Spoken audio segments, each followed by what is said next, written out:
Citizens from Gaza and Tel Aviv and from around the world, we are anonymous. Israel's ignorant, illegal, and asinine attacks on Gaza give no justification to the terms of security, politics, retribution, morality, or defense. We are not aligning ourselves with Israel, nor with Hamas.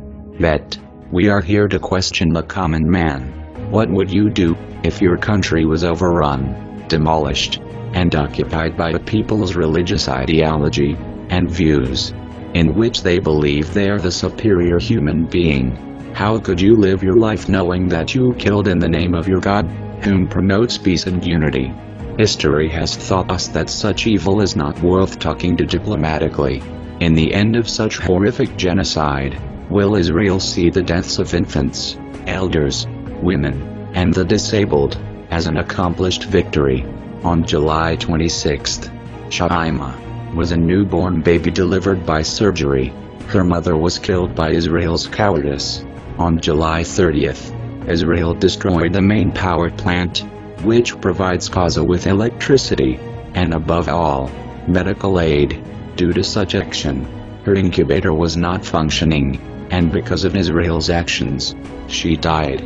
Many reporters aren't willing to report due to this outage, which means Israel wishes for its crimes to be silenced.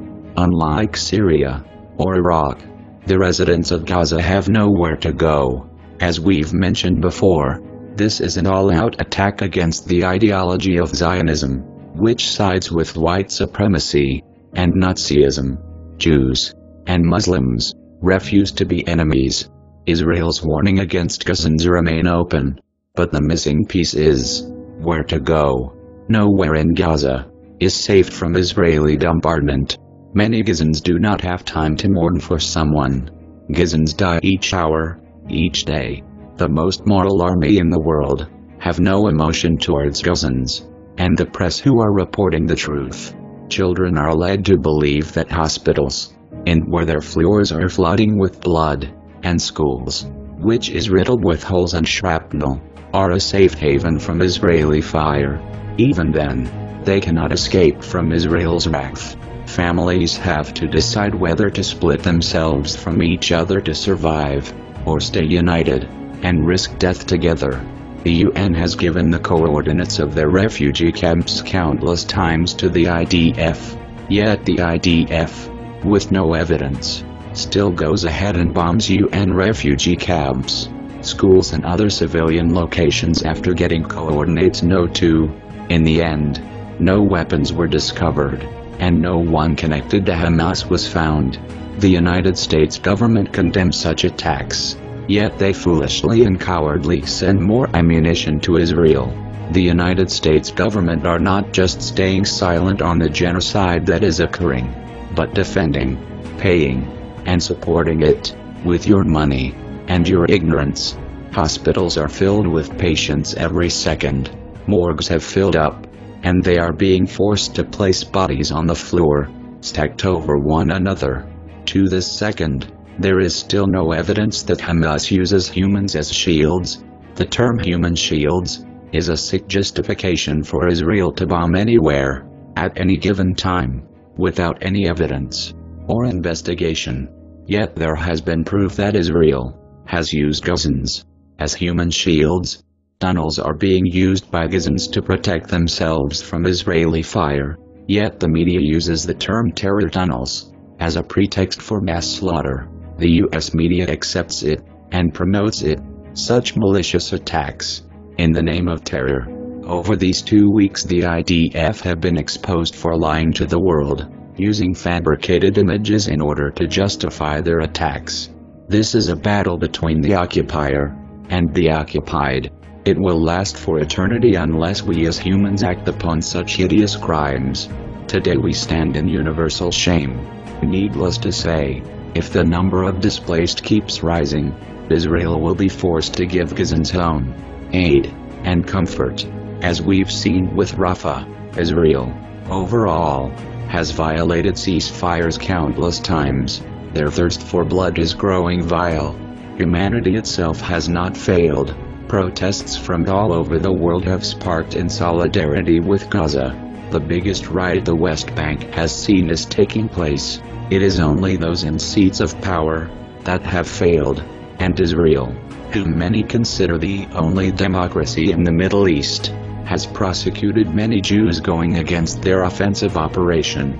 Many countries, such as Bolivia, Peru, Chile, and others, have named Israel a terror state, and has shut down all trade envoys with them. Other countries should follow, and harm Israel where it hurts their profits. The number of Hamas members killed have been minimal. The overall count are civilians. The majority are children and women. This must stop. Israel has defied and violating many international laws, and their rampage has surpassed that of Operation Cast Lead. Hamas pose no threat to Israel's elite military. Their pre-owned rockets and their petty strategies to protect Gazans have failed. We are also aware that the Israeli government has paid many people within social networks to spread pro-Israeli propaganda. We ask the public to ignore it, and to focus the fight to free Palestine. The largest open-air prison in the world is slowly consuming Gaza, pushing it to the sea, all while Israelis see the fire growing in Gaza as they sit idly in peace. Such event will not be forgotten, and we can place a stop to it, no matter who says it. What Israel is doing is not self-defense. Call it what you wish, but it is not self-defense. The Israeli massacre in Shijai proves such theory. We also bring curse upon Arab rulers, especially the Egyptian government, whom wished to not give food or aid to Gazans, nor did they open their borders.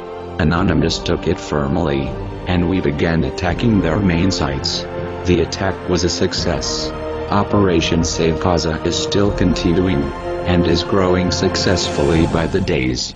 Yet no matter how much we try, or how much we give, we do so little compared to those that are taking to the streets, and informing others of Israel's crimes against mankind. We have listened to the public, and we are firmly asking the citizens, from every location of this earth, to boycott Israeli products, to take to the streets, and inform people of the atrocities being committed. No matter how dark it may seem, or how alone you may feel, know that thousands here at Anonymous are with you, operating tirelessly around the clock to bring you every aid, assistance and comfort you need. We will do so, until Palestine is liberated. We are Anonymous. We are Legion. We never forgive. We never forget. Expect us.